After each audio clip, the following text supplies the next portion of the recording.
السلام عليكم ورحمة الله وبركاته. أعوذ بالله من الشيطان الرجيم.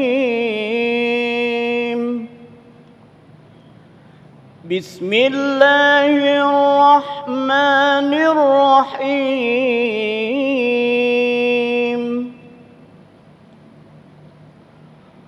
ولا تطع كل حلاف مهين هماز مشاء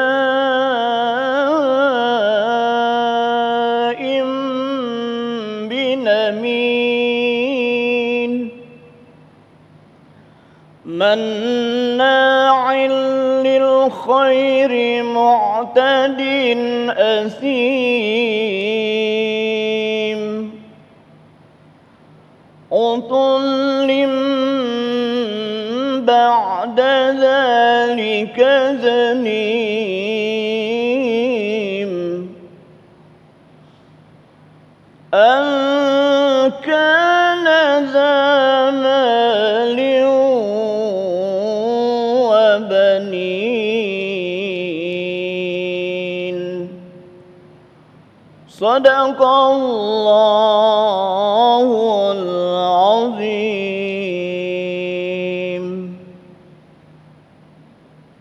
Assalamualaikum warahmatullahi wabarakatuh. Assalamualaikum warahmatullahi wabarakatuh. Alhamdulillahirabbil alamin. Allahumma shalli ala sayyidina Muhammad wa ala ali sayyidina Muhammad. Segala puji bagi Allah yang kembali mempertemukan kita dalam majelis ilmu Damai Nusaku, dan alhamdulillah dalam kesempatan kali ini kita bisa bersiaran secara langsung dari Masjid Al-Ikhlas Cilandak, Jakarta Selatan, di mana alhamdulillah dalam tahun ini Yayasan Masjid Al-Ikhlas akan melaksanakan miladnya yang ke-55.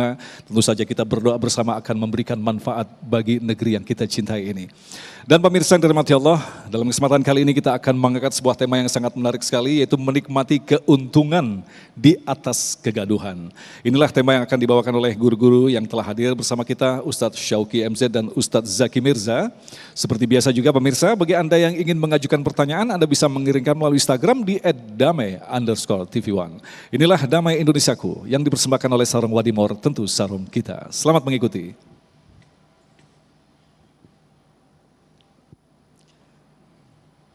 Assalamualaikum warahmatullahi wabarakatuh.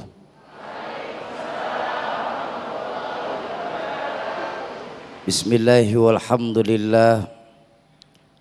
Wassalatu wassalamu ala rasulillah Sayyidina wa maulana Muhammad ibn Abdillah wa ala alihi wa ashabihi wa man tabi'ahu wa wala. La haula wa la quwwata illa billah, amma ba'du. Para alimil ulama yang saya muliakan, wabil khusus guru saya Mukarram Ustadz Zaki Mirza, ada Ustadz Agung, bapak-bapak, ibu-ibu pemirsa Damai Indonesiaku TV One yang berbahagia.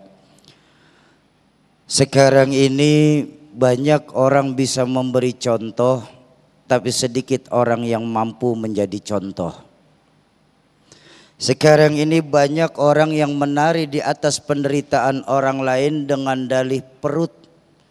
Karena banyak dari kita ini masih berpikir bahwa kehidupan itu cuma dari mulut ke perut saja. Bahkan tanpa kita sadarin justru kita terjebak pada pergunjingan-pergunjingan yang tidak terlepas dari provokasi-provokasi tanpa kita sadarin. Imam Ibnu Katsir pernah mengajarkan bahwa an-namimatu ala qismain. Yang namanya namimah, bergunjing itu ada dua jenis ya. Taratu takunu ala wajhi tahrishi bainan nas. Terkadang yang namanya namimah itu bisa berupa provokasi antara orang-orang dan menceraikan hati kaum muslimin lainnya. Ini yang berbahaya sekarang ini. Dengan dalih mencari keuntungan belaka, kita korbankan orang lain dalam kehidupan kita. Makanya tadi benar kita punya qori membacakan ayatnya, wala tuti' kulla hallafin mahin. Dan janganlah kamu ikuti setiap orang yang banyak bersumpah lagi hina. Hammazim masya'in bin namim, yang kian kemari kian menyebarkan namimah di antara kita. Bapak Ibu pemirsa Damai Indonesiaku TV One yang berbahagia, saat ini rasa-rasanya untuk mencari seseorang yang jujur untuk ngurusin orang lain itu agak susah rasanya. Kenapa bisa begitu? Karena kebutuhan kita akan dunia sehingga kita melupakan adanya Allah dalam kehidupan kita. Bukankah baginda Nabi sendiri mengajarkan bahwa hakikat ibadah yang paling baik adalah beribadahlah kamu seolah-olah kau sedang melihat Allah. Tapi kalaupun kita sedang tidak melihat Allah, maka yakinlah Allah yang akan melihat kita. Ini loh hakikatnya. Sedangkan saat ini seolah-olah tingkat keimanan kita kepada Allah sudah mulai lentur, bahkan luntur. Banyak di antara kita yang menghalalkan berbagai macam cara, yang penting tujuan tercapai. Sikat ke atas, sikut kanan kiri, injak bawah, apapun dihalalkan asal tujuannya tercapai. Ini yang bahaya. Bukankah yang namanya provokasi itu adalah dosa yang sangat besar buat kita? Bahkan guru saya pernah mengajarkan sebuah maqalah, annamamu syu'mun la tanzilur rahmah ala qaumin huwa fihim. Sungguh tukang namimah atau adu domba di antara kita adalah racun yang membuat satu kaum tidak mendapatkan rahmah dari Allah selama ada mereka di dalamnya itu. Allahu Akbar. Kita lihatlah saat ini. Kita berbagai macam masalah dirundung di negara tercinta kita ini. Di lain sisi ada yang mencari keuntungan di atas penderitaan orang lain. Apakah itu pantas buat kita sesama muslim? Bukankah baginda Nabi mengajarkan bahwa muslim satu dengan muslim lain itu ibarat satu tubuh, yang ketika satu merasa sakit, yang lain pun gak akan merasa diundang untuk ikut turut berduka. Bukan malah kita mencari keuntungan di dalamnya. Bagaimana yang penting asal kami mendapat untung. Makanya sudah waktunya sekarang kita sesama umat Islam ini saling asah, asih dan asuh. Ayo kita luruskan shaf, kita rapatkan barisan. Sungguh baginda Nabi mengajarkan hanya domba yang terlepas dari kawanannya lah yang menjadi santapan para serigala-serigala tersebut. Bapak Ibu jamaah pemirsa TV One Damai Indonesiaku yang berbahagia, baginda Nabi mengingatkan kepada kita semua bahwa inna syarara ibadillah min hadhil ummah al-masya'una bin namimah. Seburuk-buruknya hamba Allah adalah orang yang suka melakukan namimah atau adu domba di tengah-tengah kita. Tanyalah kita pada diri kita saat ini, Pak. Kemunduran Islam yang terjadi belakangan ini mungkin juga karena adanya sifat-sifat munafik yang sudah tertera dalam diri kita. Ketika agama kita lagi dihina, di mana posisi kita? Ketika baginda Nabi sedang dilecehkan, di mana posisi kita? Bukankah semua kita pasti akan dimintakan pertanggungjawaban di hadapan Allah? Sebagaimana dalam Al-Quran Allah mengingatkan, al-yawma nakhtimu ala afwahihim wa tukallimuna aydihim wa tashhadu arjuluhum bima kanu yaksibun. Saat itu mulut kita dikunci, tangan kita berbicara, kaki kita bersaksi atas apa-apa yang sudah kita lakukan di bumi Allah ini. Ayo Bapak Ibu, sekarang udah waktunya lagi kita jangan bicara soal saya. Sudah waktunya sekarang ini umat Islam bicara soal kita. Capek kita diadu domba dengan sesama kita umat Islam. Sementara mereka yang di sana malah menari-nari di atas penderitaan kita sebagai masyarakat Indonesia ini. Bukankah sebagai muslim kita diikat dengan akidah? Kita mengarah ke arah yang sama, menyembah Allah Tuhan yang sama, melakukan gerakan yang sama, mengikuti manasik Nabi yang sama, bahkan dengan bahasa yang sama sebagai muslim. Tapi jangan sampai lupa, sebagai bangsa kita sudah kontrak mati lewat Sumpah Pemuda. Kita mau bersatu nusa, satu bangsa dan satu bahasa. Itulah Indonesia. Tapi bukankah akhir-akhir ini banyak di antara kita justru mencari keuntungan di atas penderitaan orang lain? Di mana nurani kita sesungguhnya sebagai muslim yang katanya sejati di hadapan Allah Qadir Rabbul Jalil? Bapak Ibu jamaah ma'asyiral muslimin, penonton TV One Damai Indonesiaku yang berbahagia, ada sebuah teguran keras dari baginda Nabi untuk kita semua umat Islam. Apa teguran keras tersebut? Baginda Nabi bersabda, "Idza azzamat ummatid dunya nuzi'at minhu haibatul Islam." Jikalau umatku sudah cenderung lebih mencintai dunia ini, dalam riwayat lain disebutkan dinaron wa dirhaman, baik secara materialistis, maka akan dicabut kehebatan Islam dalam dirinya. Ayo kita jaga kesamaan kita sesama umat Islam khususnya. Terima kasih Bang Agung. Baik, terima kasih Ustadz. Itulah tadi pemirsa yang dirahmati Allah, sebuah mukadimah yang insya Allah nanti menjadi bahan kita untuk berdiskusi pada segmentasi selanjutnya. Untuk itu persiapkan pertanyaan-pertanyaan Anda, kita akan jawab selepas pesan-pesan berikut ini. Damai Nusaku yang dipersembahkan oleh Sarung Wadimor, tentu sarung kita.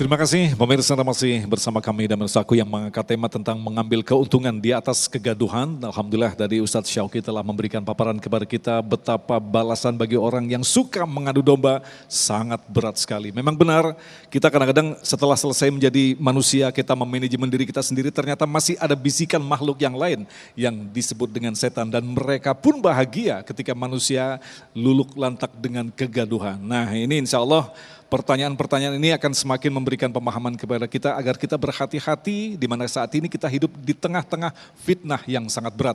Orang yang selamat adalah orang yang selalu berada di jalan petunjuk Allah Subhanahu wa taala. Pertanyaan pertama yang akan disampaikan oleh Bapak Purwanto akan dijawab oleh Ustadz Syauqi. Silakan. Maskernya diturunkan biar jelas suaranya. Assalamualaikum warahmatullahi wabarakatuh, Pak Ustadz. Perkenalkan, saya Purwanto dari Sekretariat Yayasan Masjid Al-Ikhlas. Ingin bertanya, dari yang sudah disampaikan oleh Ustadz tadi, tentu kami semua sebagai manusia ingin juga berperan untuk mengambil peran menjadi yang mencerahkan gitu ya. Kita sebagai penyeru ya Ustadz ya. Nah ini ada tantangan undang-undang ITE gitu ya Ustadz ya. Nah ini seperti apa? Kita menyikapi buzzer yang ada. Yang kedua, ada hikmah apa di balik doa Rasulullah yang tidak dikabulkan berkaitan dengan persatuan umat ini Ustadz. Terima kasih. Assalamualaikum warahmatullahi wabarakatuh. Waalaikumsalam warahmatullahi wabarakatuh. Silakan Ustadz Syauqi. Bismillahirrahmanirrahim. Buat Bapak Purwanto, sebenarnya doa baginda Nabi yang tidak dikabulkan oleh Allah itu soal persatuan umat. Di mana selaras dalam hadis beliau bahwa sungguh umat Islam nanti akan terpecah menjadi 72 bagian. Dari 72 bagian itu hanya satu yang benar. Dialah yang mengikuti jalan-jalanku, kata baginda Nabi.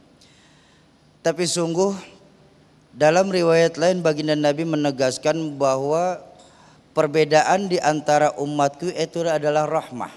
Nah, Rahmah di sini saya diajarkan oleh guru saya Bang Agung bahwa perbedaan itu membawa rahmah selama tidak untuk berpecah belah. Maka di sini yang diperlukan saat ini adalah kedewasaan dalam berpikir. Makanya tadi saya bilang sudah waktunya jangan bicara soal saya, tapi sudah waktunya bicara soal kita. Kenapa? Ketika bicara soal kita, maka insya Allah nggak akan ada bisa orang memprovokasi diri kita sendiri. Itu yang pertama. Yang kedua, bagaimana caranya supaya kita tidak terkena dan tetap bisa amar ma'ruf nahi munkar. Baik. Soal seperti ini kayaknya perlu diakal-akalin sedikit Bang. Diakalinya bagaimana? Selama tidak meninggalkan konteks pada meninggalkan kebenaran, silahkan saja. Kita di sini sudah diatur hidup dalam undang-undang. Yang namanya hidup pasti ada undang-undang. Nah, sekarang bagaimana caranya kita tetap untuk bisa menyuarakan kebenaran itu? Makanya yang paling baik yang diajarkan oleh orang tua saya, Rahmatul Abror Ki Zainuddin MZ, beliau mengajarkan pertama, jangan pernah tinggalkan ulama-ulama yang ada. Lalu yang kedua, jangan pernah tinggalkan majelis-majelis ilmu. Sekarang ini Pak Purwanto, maaf, banyak dari kita dengan dalih ilmu teknologi, belajar agama justru ngambilnya dari internet. Apa jelek? Saya nggak bilang jelek. Ilmu agama selama kita punya sanad keguruan yang bisa dipertanggungjawabkan, internet mempercepat. Tapi ketika kita nggak punya guru, apapun yang ditulis dalam internet, maka insya Allah kita akan termakan mentah-mentah. Iya kalau benar, kalau salah timbulnya jadi fitnah. Hati-hati. Ini memang sudah akhir zaman sekarang ini, di mana fitnah merajalela. Benar tadi kata Ustadz Agung bahwa saat ini zaman di mana fitnah merajalela. Zaman ini adalah zaman entertain. Dulu kata orang tua saya yakin Bapak Ibu masih ingat, bahwa saat ini orang gampang sekali bikin bungkusan. Bahkan bahasa yang paling serius beliau dalam bercandanya, beliau berkata, sekarang bedanya kiai sama dukun saja tipis. Apalagi pejabat sama rakyat kalau menjelang pemilu, tipis bedanya. Nah, maka sekarang ini yang diperlukan adalah kedewasaan kita dalam mengambil keputusan ini.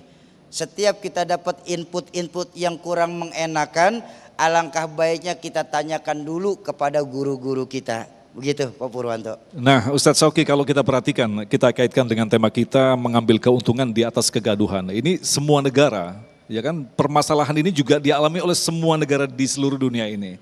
Ada sebagian orang yang memang sengaja mengambil keuntungan di atas kegaduhan. Berarti ada orang yang diuntungkan dan dirugikan. Di lain sisi orang yang dirugikan mencoba untuk memberikan nasihat seperti tadi. Tetapi orang yang membuat kegaduhan tidak merasa perlu dinasehati. Barangkali ini yang terjadi di negeri ini. Lantas bagaimana kita bisa mengurai benang kusut ini? Kita harus memulai dari mana? Begini Pak Agung. Memang kalau untuk diurai secara langsung nggak akan pernah bisa. Karena ini benang kusut adanya di kaki ayam. Bagaimana bisa benang kusut di kaki ayam mau diurai? Makanya yang terbaik adalah sekarang ini kita harus menyiapkan diri kita 3 hal.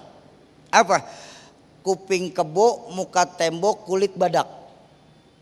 Tanpa 3 itu rasanya kita akan selalu merasa dirugikan sekali. Karena memang sangat terasa bahwa akhir-akhir ini jangankan soal ilmu pengetahuan, bahkan gosip pun sangat terasa cepat sekali beredar di tengah-tengah masyarakat. Jadi sekali lagi konteks yang paling baik adalah untuk kita merupakan pendewasaan dan mendekatkan diri kepada Allah Subhanahu wa taala. Gitu. Baik, terima kasih Ustadz Sauki. Selanjutnya kami persilakan kepada Ibu Novita Sari yang akan dijawab oleh Ustadz Zaki. Assalamualaikum warahmatullahi wabarakatuh.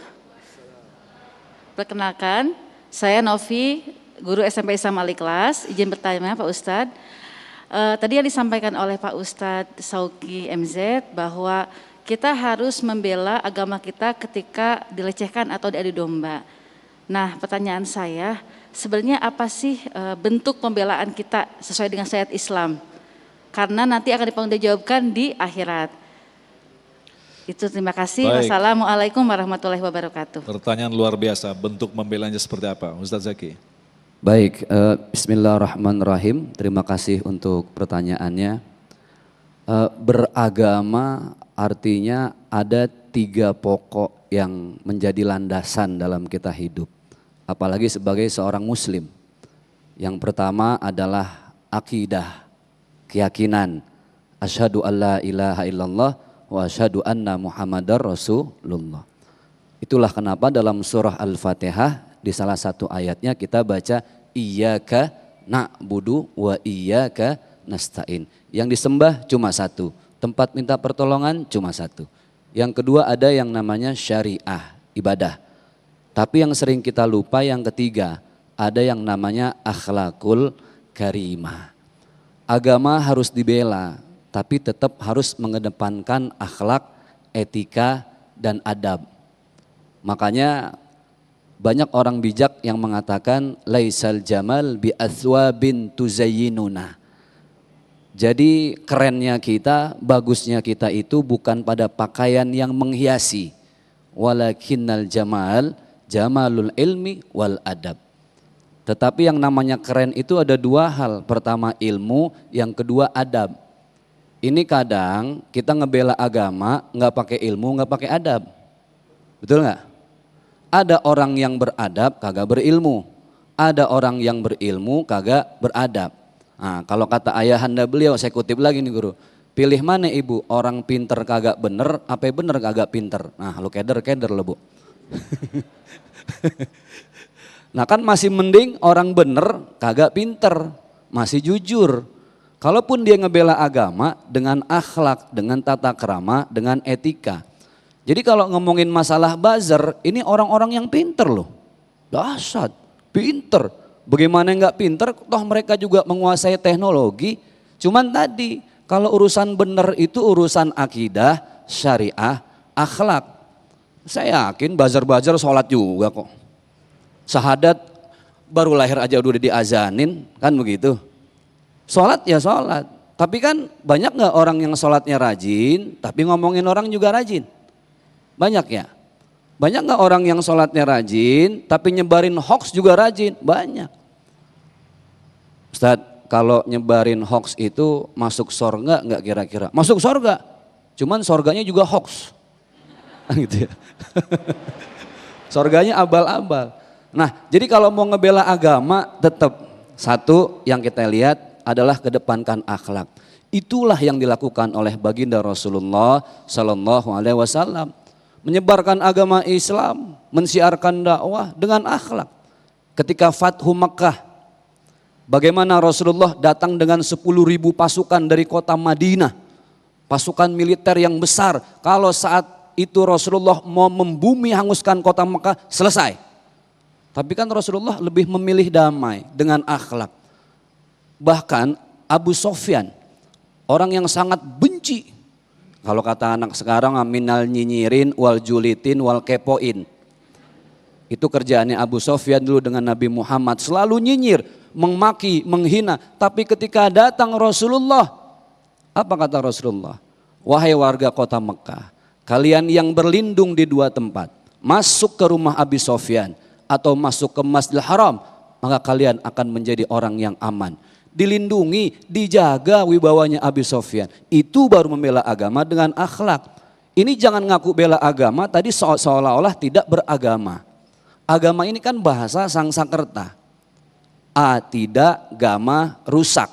Kalau kita kembali ke bahasa Indonesia. Dari bahasanya saja sudah jelas bahwa orang yang beragama itu tidak akan merusak. Merusak tatanan sosial, merusak masyarakat, merusak diri sendiri, merusak iman dan ihsan dia di mata Allah Subhanahu wa taala. Jadi wahai para buzzer, gitu kan ya. Janganlah kita ini hanya sekedar urusan dunia, tapi kita lupa bahwa segala sesuatu itu akan dihisap oleh Allah. Maliki yaumiddin. Kita bisa lari, koruptor, bisa lari dari pengadilan dunia. Misalnya, ternyata hukum tidak ditegakkan secara adil. Tetapi ingat, di akhirat nanti di padang mahsyar Allah sudah berjanji, "Fama ya'mal mithqala dzarratin khairan yarah wa may ya'mal mithqala dzarratin syarran yarah." CCTV di mana-mana sekarang, tapi pasti ada blank spot pada titik tertentu. Kita lupa bahwa ternyata ketika kita dalam janin ibu 4 bulan, bulan keempat itulah Allah menitipkan CCTV. CCTV-nya Allah apa Ustadz? Jantung yang berdetak, nadi yang berdenyut, mata yang berkedip, kaki yang melangkah. Itulah CCTV-nya Allah. Mau kabur kemana? Selama masih kita hidup, jantung masih berdetak, maka aktiflah CCTV Allah.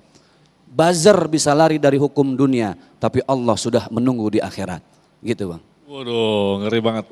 The last statement is excellent. Jadi pada intinya satu hal yang perlu kita garis bawahi, apa yang kita lakukan di dunia ini semua nanti akan dipertanggungjawabkan. Betul. Ini yang paling penting Ustaz. Baik, insya Allah kita akan lanjutkan lagi untuk menjawab pertanyaan-pertanyaan selanjutnya selepas pesan-pesan berikut ini. Tetaplah bersama kami Damai Indonesiaku.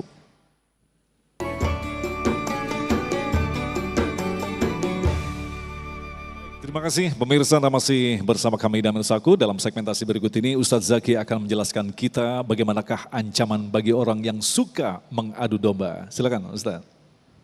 Baik, bismillahirrahmanirrahim. Alhamdulillah, assalatu wassalamu ala rasulillah, amma ba'd. Pemirsa Damai Indonesiaku TV One dari Sabang sampai Merauke, dimanapun Anda berada. Ayahanda, ibunda, kakak adik yang mudah-mudahan Allah muliakan hidup kita dunia akhirat. Kalau lagi ngomongin kemuliaan dunia akhirat, kayaknya menjadi satu anugerah yang paling mahal, kado terindah ketika Allah muliakan hidup kita dunia akhirat. Tapi ternyata di antara sekian banyak syarat dan ketentuan yang berlaku, nah ini. Ternyata syarat dan ketentuan itu banyak ya. Bahkan dalam urusan untuk meraih hidup bahagia dunia akhirat ada syarat dan ketentuan. Lalu bagaimana dengan orang yang selama ini menjadi provokator, buzzer, mengadu domba? Rasulullah sudah menegaskan, wa qala Nabi SAW, beliau bersabda, la yadkhulul jannah nammam. Tidak akan masuk surga orang yang selalu mengadu domba. Ini kalau kita pikir-pikir binatang tuh kasihan juga ya. Sering difitnah. Yang diadu manusia, yang difitnah domba. Betul nggak Bu? Yang difitnah manusia, kemudian yang difitnah lagi kambing. Makanya ada istilah kambing hitam. Yang oon manusia, yang difitnah udang. Makanya dibilang otak udang. Kasihan binatang sering difitnah. Ya udahlah, mudah-mudahan mereka sabar semua ya. Dan di antara sekian banyak syarat dan ketentuan, satu, ini juga disampaikan oleh baginda Rasulullah SAW. Kalau tadi kan Rasul menyampaikan tidak akan masuk surga orang yang mengadu domba. Dalam hadis yang lain, Rasulullah SAW beliau bersabda, wa qala Nabi, dalam hadis yang diriwayatkan oleh Ibn Abbas, al-jannatu mustaqatun ila arba'atin. Kalau tadi kan orang yang gak masuk surga tuh, ternyata ada 4 golongan yang dirindukan oleh surga. Bayangin, bukan manusianya yang rindu, tapi siapanya yang rindu? Surga. 4 golongan yang dirindukan oleh surga. Yang pertama, talil Quran. Orang yang baca Al-Quran dan dia mengamalkannya. Pertama. Yang kedua, wahafizil lisan. Orang yang menjaga lisannya. Ini yang mau kita bahas. Yang ketiga, wa mut'imil ji'an. Orang yang selalu memberikan makan kepada orang-orang yang kelaparan. Yang terakhir, yang sebentar lagi akan kita lakukan, wasaimin fi syahri Ramadan, orang yang berpuasa di bulan Ramadan. Kita fokus pada poin yang kedua. Apa tadi? Hafizil lisan, orang yang bisa menjaga lisan. Pada jawaban tadi ketika ada yang bertanya, saya sudah jelaskan. Pondasi kita itu adalah akidah. Far'uha thabitun fil ardi. Akarnya harus nancep. Pohon Pak, kenapa dia tidak bisa goyang? Karena akarnya kuat. Semakin ke bawah dia menancap, akan semakin kuat juga itu dahan pohonnya. Tetapi ingat, bukan hanya yang diperkuat akidah, tapi ada syariah, ibadah. Makanya kita baca setelah iyyaka na'budu wa iyyaka nasta'in, ayat berikutnya apa? Ihdinas siratal mustaqim. Seperti yang Mas Agung tadi sampaikan. Ya Allah, tunjukkanlah kepada kami jalan orang-orang yang lurus. Jalan orang-orang yang istiqomah di dalam kebaikan. Karena paling susah itu adalah bagaimana kita konsisten dalam kebaikan. Yang ketiga jangan dilupakan, ada namanya akhlakul karimah. Akhlak yang mulia. Berarti orang yang hafizil lisan, menjaga lisan itu adalah bagian dari akhlak. Zaman sekarang yang kudu dijaga bukan cuma lisan Bu. Tapi tulisan. Sekarang Ibu jujur ya, jangan ada dusta antara kita. Lebih sering bicara lewat lisan apa chat lewat tulisan? Chat lewat tulisan. Update status lewat tulisan. Kemudian kita komen orang lain lewat tulisan. Maka bukan hanya orang yang mampu menjaga lisan, tapi dia mampu menahan nafsu dalam bentuk tulisan. Buzzer itu tidak hanya dalam bentuk video, tapi dalam bentuk tulisan. Maka merugilah orang yang mampu ketika dia ingin menyebarkan satu berita, memprovokasi, tapi dia berpikir panjang. Jangan-jangan saya sholat selama ini pahalanya semua jadi hilang. Jangan-jangan saya sedekah selama ini sama sekali tidak dapat apa-apa, nol.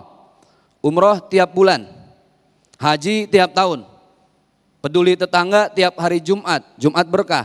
Tapi itu semua bisa hilang cuma gara-gara akhlakul karimahnya tidak ada. Makanya baginda Rasulullah menegaskan bahwa ternyata ada yang bisa menghilangkan semua pahala-pahala kebaikan kita. Apa? Al-ghibah wal fitnah tuzilul amalas saleh. Gibah dan fitnah itu bisa menghilangkan amal saleh. Hati-hati. Bagaimana caranya Ibu kalau lagi ngomongin orang, lagi gibah, lagi fitnah, ya, lagi namimah, ngadu domba, langsung rem, injek rem, pakem. Apa remnya? Astaghfirullahal. Tutup mulut. Astaghfirullahalazim. Jangan istighfarnya kenceng tapi koma enggak titik. Habis istighfar astaghfirullahalazim. Tuh ngomong-ngomong si Mpok Maimunah yang sebelah kayaknya lakinya ngepet tuh ya. Jadi fitnah, jadi provokator lagi. Ingat, yang namanya buzzer, provokator itu bukan hanya dalam urusan konteks negara Bu. Dalam bertetangga hati-hati loh. Berapa banyak satu tetangga dengan tetangga yang lain sampai enggak tegor-tegoran. Cuma gara-gara dengar berita sepihak. Iya enggak? Padahal yang namanya berita itu harus ada klarifikasi, harus ada tabayun. Emang kalau udah urusan emak-emak udah ribet dah. Betul enggak? Maka ada istilah the power of emak-emak. Begini Pak, kita nitip uang sama emak-emak, sama nitip omongan, beda. Bapak nitip uang sama bini yang udah-udah nyampainya kurang. Tapi kalau nitip omongan sama perempuan yang udah-udah nyampainya lebay. Kenapa? Karena kita belum ada edukasi, belum ada pemahaman bahwa kita harus jagain sholat kita dengan akhlak. Kita harus jagain pahala sedekah kita dengan menjaga lisan. Al-kalamu yang fudhu ma la tangfudhuhul ibar. Ada sesuatu yang bisa menusuk hati padahal hati tidak bisa ditusuk dengan jarum. Apa itu? Perkataan kita. Maka ada istilah mulutmu harimaumu. Sekarang bukan hanya mulutmu, tapi tangan dan tulisanmu itu harimaumu. Harimaunya bukan cuma ada di dunia. Harimau ini kan diidentikan karena sesuatu yang membuat hidup jadi sengsara, betul nggak? Orang yang sering mengadu domba, nggak usah ngomongin akhirat, di dunia aja udah sengsara. Orang baik bu, baik sama sedekah, peduli, tetangga, memuliakan, tamu dihormati. Orang yang begini meninggal dunia kayak masih ada orangnya, betul nggak? Ya Allah, nggak nyangka ya si fulan orang baik meninggal, sedih. Padahal udah 3 tahun lewat tapi omongan kebaikannya nggak selesai. Tapi yakinlah orang jahat, orang buruk yang tiap hari dia hiasi hidupnya hanya dengan keburukan-keburukan, kejahatan-kejahatan, provokasi, fitnah, gibah. Yang begini jangankan mati beneran, hidup disumpahin mati sama orang. Betul nggak Pak? Orang kan kalau ada orang baik meninggal kita bilangnya apa? Inna lillahi wa inna ilaihi. Ada orang bikin gedek banget. Tiap hari udah gak ada baiknya. Meninggal orang gak bilang innalillahi, alhamdulillah. Itulah fungsi jaga lisan. Jadi ada kaitan yang sangat erat, ada konstelasi yang sangat kuat. Antara akidah kita, syariah kita dengan akhlakul karimah. Maka tadi kembali ke rumus awal. Rabbana atina fid dunya hasanah wa fil akhirati hasanah. Bahagia dunia akhirat itu harus sempurna 3 aspek yang ada dalam setiap orang muslim. Bapak Ibu yang berbahagia, pemirsa Damai Indonesiaku TV One, maka mudah-mudahan hikmah yang kami sampaikan adalah mari kita perkuat akidah kita perbaiki ibadah kita, dan kita tebarkan kebaikan kita kemana-mana, termasuk diantaranya kita rem lisan kita, tidak ada provokasi di antara kita, tapi justru bagaimana menebar kebaikan untuk bahagia kita dunia akhirat. Amin ya rabbal alamin. Amin ya rabbal alamin. Baik, terima kasih Ustadz, dan kita akan segera menjawab pertanyaan-pertanyaan selanjutnya setelah pesan-pesan berikut ini. Damai Indonesiaku.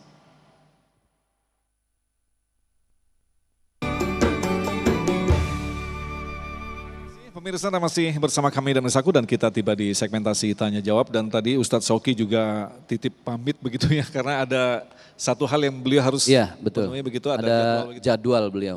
Oke. Tapi insya Allah mudah-mudahan jawaban-jawaban dari Ustadz Zaki akan menambah pemahaman kita, yaitu tentang masalah buzzer dan mengambil keuntungan di atas kegaduhan. Waduh, baik. Selanjutnya kami persilakan kepada Bapak Bambang. Silakan. Bismillahirrahmanirrahim. Assalamualaikum warahmatullahi wabarakatuh. Waalaikumsalam. Nama kami Bambang Prayitno, salah satu jamaah di Masjid Al-Ikhlas.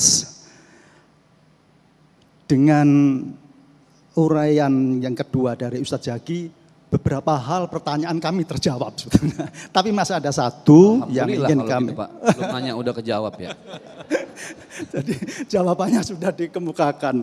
Jadi kami akan ada masih satu dalam hal menghadapi mereka, Bapak Ustadz. Ya. Kan mereka itu juga seiman, sesama Muslim dengan kita. Entoh masih berani melakukan adu domba. Yang sebetulnya dalam Al-Quran, dalam ayat sudah jelas sekali sanksi-sanksinya. Iya. Tapi mereka rasanya juga masih banyak yang bisa lolos dari tangan hukum. Kita sebagai orang beriman dikatakan bahwa kalau dalam rangka beramar ma'ruf nahi mungkar, kita kalau bisa melawan dengan tangan, dengan tenaga. Ya. Kalau tidak mampu, tidak bisa dengan lisan. Itu pun kalau tidak bisa, bisa dengan doa. Tapi itu selemah-lemahnya iman. Nah, dalam konteks ini, karena buzzer ini pun juga tadi juga sudah ditegaskan, tidak saja dalam urusan negara politik, tapi juga sesama tetangga di antara kita ini pun buzzer itu bisa mengaku. Betul. Apa selanjutnya yang harus kita lakukan dan kita temukan itu Ustadz, agar kita tetap dalam kaitan dengan sesama saudara seiman, setetangga, bahkan semajelis ilmu misalnya. Karena tadi Ustadz Zaki juga baru astagfirullah sudah komanya tadi sudah. Iya, betul. Bagaimana Ustadz Zaki, apa yang harus kita lakukan lebih lanjut setelah itu pun sudah tidak bisa dilakukan lagi?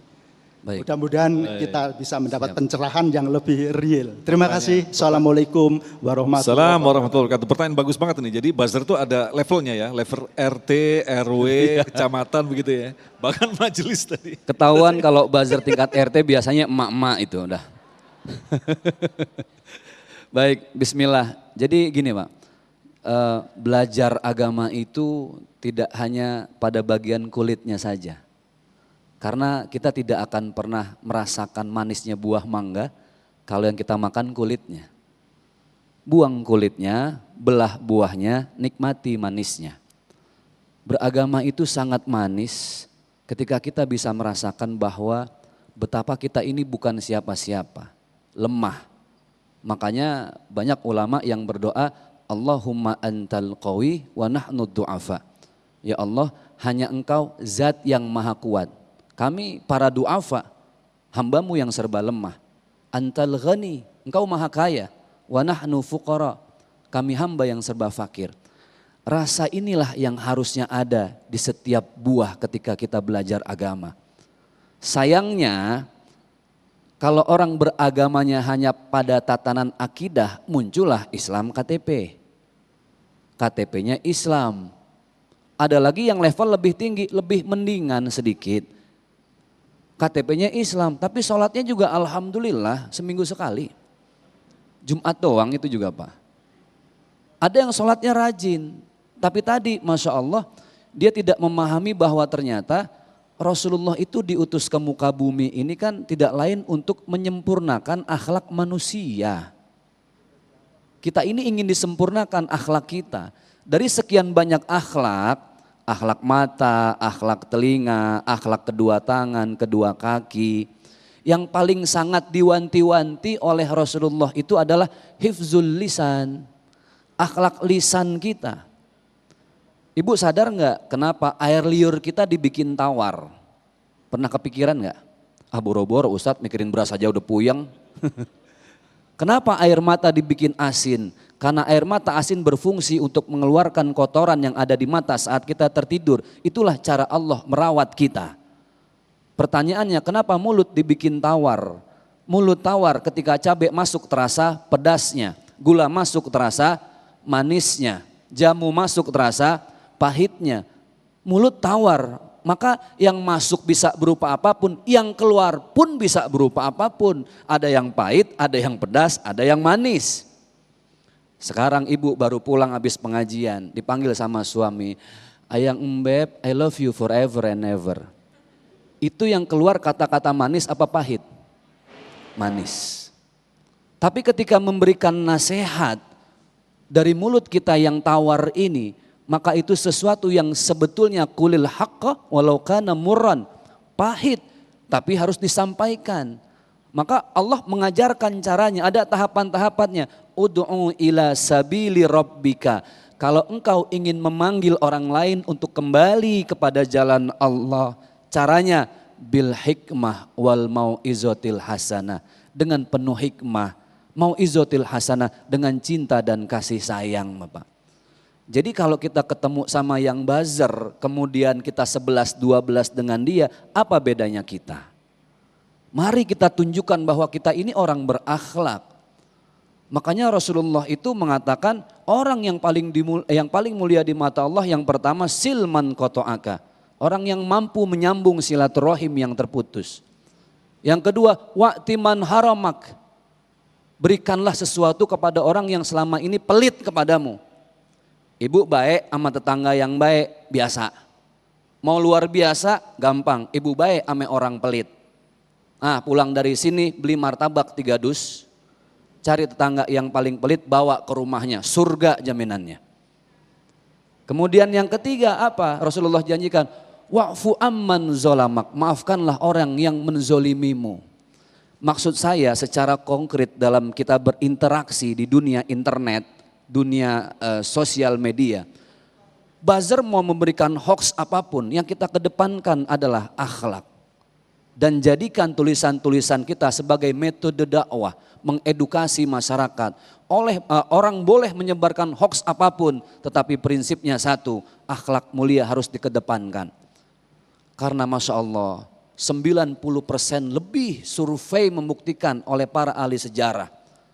Orang-orang yang hidup bersamaan di kota Madinah Al-Munawwarah dengan Rasulullah, ada orang Majusi, ada orang Nasrani, ada orang Yahudi, tidak satu agama, tapi hidup di bawah payung yang satu, piagam Madinah. Mereka rata-rata masuk dalam agama Islam 80% lebih bukan karena dipaksa oleh Rasulullah, tapi karena melihat kemuliaan akhlak Rasulullah ketika menghadapi kaum-kaum jahiliyah yang penuh dengan buzzer, hinaan, cacian, makian, tapi Rasulullah hadapi dengan apa? Dengan akhlak. Bayangkan ada orang yang 3 hari berturut-turut meludahi Rasulullah, ketika sakit mulutnya bengkak, apa Rasul benci? Apa Rasul maki? Tidak. Tapi Rasul suapi mulutnya dengan kurma dan roti yang paling mahal. Menetes air matanya. Tidak ada yang keluar dari lisannya kecuali kalimat asyhadu alla ilaha illallah wa asyhadu annaka Muhammad Rasulullah. Lihat, orang yang tidak beriman bisa beriman dengan akhlak. Maka hadapi buzzer dengan akhlak supaya mereka terpanggil hatinya. Kita berusaha biar Allah yang memberikan hidayah. Mudah-mudahan bermanfaat. Masya Allah, luar biasa sekali jawaban dari beliau. Dan kita akan lanjut lagi, kita masih menyimpan satu pertanyaan lagi selepas pesan-pesan berikut ini. Damai Indonesiaku.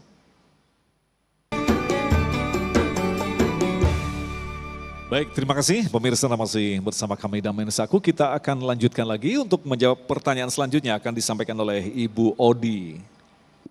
Siapa ada, silakan.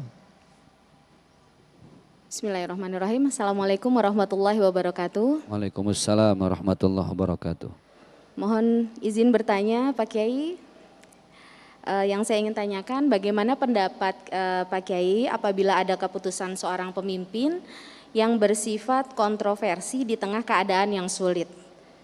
Kemudian sementara keputusan kontroversial ini dijadikan sebagai kewajiban dalam melakukan berbagai aktivitas. Contohnya misalnya vaksin.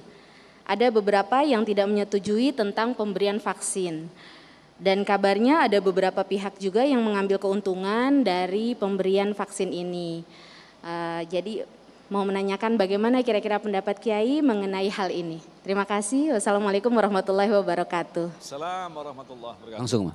Silakan. Bismillahirrahmanirrahim. Dalam urusan ketaatan kita, Allah sudah menjelaskan ada 3 ketaatan yang ada dalam hidup kita. Yang pertama, atiullaha, taatlah kepada Allah. Di situ ada kalimat ati'u, berarti betul-betul harus kalian taat. Atiullaha. Lihat kalimat yang kedua, wa ati'ur rasul, juga dengan kalimat ati'u. Jadi ada 2 kalimat ati'u yang artinya taat. Taatlah kepada Allah dan taatlah kepada Rasul, karena ada kalimat ati'u maka itu harus. Tapi lihat pada yang ketiga, wa ulil amri minkum. Tidak ada kalimat ati'u, artinya ketaatan kepada Allah, kepada Rasul tidak sama dengan ketaatan kita kepada pemerintah.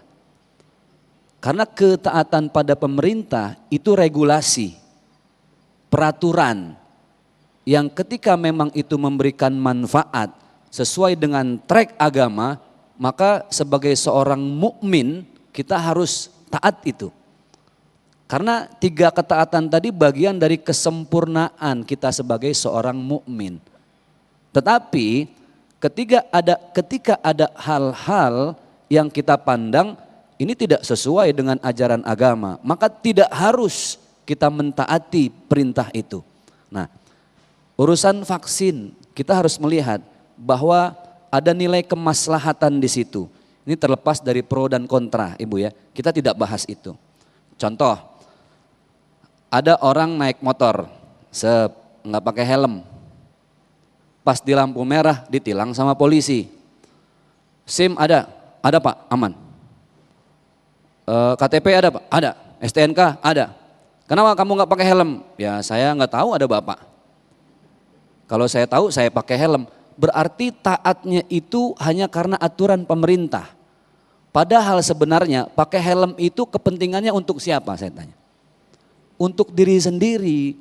Berapa banyak orang pakai kendaraan bermotor tidak dengan safety yang maksimal, akhirnya merugikan diri sendiri, bahkan menghilangkan nyawanya. Urusan vaksin adalah sesuatu yang ketika seseorang yakin bahwa itu adalah bisa menjaga kita dari virus, meningkatkan imun, maka laksanakan itu. Karena bagian dari regulasi pemerintah yang harus kita taati. Lalu bagaimana Ustadz dengan orang-orang yang tidak percaya itu? Kan tadi kalimatnya beda antara mentaati perintah Allah Rasul dengan mentaati perintah regulasi. Yang pasti ada sanksinya. Makanya viral kemarin ada orang yang tidak divaksin bener umroh. Ternyata di Saudi kedeteksi lewat darah. Oh ternyata darahnya belum ada vaksin, ketahuan disuruh pulang. Itu resiko. Kalau mau maslahat, ikuti aturan yang ada selama itu baik. Kalau tidak mau ikut, tanggung resiko sendiri. Nah, kan enak kalau berpikir begitu Ibu ya. Terlepas dari pro dan kontra. Artinya sama, ada orang berwasiat, mau meninggal. Semua wasiat itu ada dua hal. Wasiat yang meninggalkan benda atau harta, ada wasiat yang sifatnya hanya perintah. Contoh lagi, nanti kalau saya meninggal tanah yang di belakang tolong jadiin pesantren ya, saya mau wakafin. Itu tanahnya berbentuk apa enggak? Maka ahli waris harus meneruskan amanah itu. Tapi kalau bentuknya sekedar perintah, kalau nanti saya meninggal tolong saya dikuburin di tempat saya lahir. Meninggalnya di Jakarta, lahirnya di Afrika. Makan waktu apa enggak? Wasiat itu boleh tidak dijalankan. Kalau aturan pemerintah itu punya maslahat, jalankan. Tapi pasti ada sanksi. Terima sanksi karena bagaimanapun sanksi itu bagian dari duniawi saja. Nah kalau kita perhatikan artinya ketika orang mengambil sikap tidak taat kepada regulasi, ini kan memiliki konsekuensi yang sangat luar biasa dalam kehidupannya. Iya. Kalau kita mengambil sisi, ya udahlah kita diam karena ini adalah semacam siasah lah. Kita sebaiknya diam daripada kita ngomong salah begitu ya. Iya, betul. Tahu sendiri dong, kita Betul. ngomong begini dicap Iya, ini lah. Lantas benar. bagaimana kita menghadapi kondisi seperti ini Ustaz? Jangankan yang seperti itu. Ini saya jawab begini juga keder-keder muter direkam aja ini. gimana biar aman gitu kan. Gitu Bu. Karena ini hal yang sensitif gitu loh.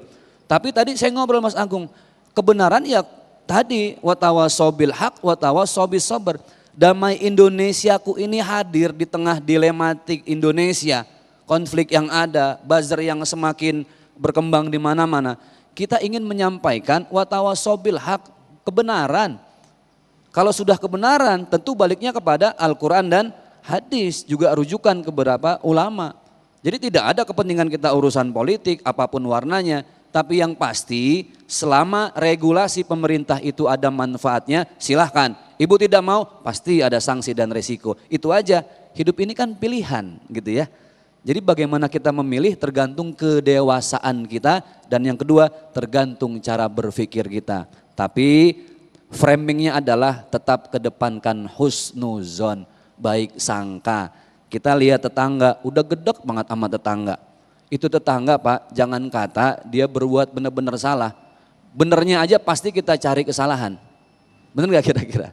Nah, terjemahkan itu masing-masing, silahkan. Ya mudah-mudahan dalam hal vaksin ini kita lebih bijak menghadapi regulasi pemerintah. Baik, terima kasih Ustaz Zaki atas Ya. ilmunya di hari ini. Mudah-mudahan akan menambah pemahaman kita agar kita berhati-hati hidup di era akhir zaman di mana Allah memberikan ujian-ujian yang sangat berat. Di antaranya hadirnya buzzer-buzzer yang kadang-kadang kita sulit untuk membedakan kebenaran dan tentu saja kesalahan. Dan sekali lagi orang yang paling selamat adalah orang yang berada di dalam petunjuk Allah Subhanahu wa taala. Tetaplah bersama kami, Damai Indonesiaku.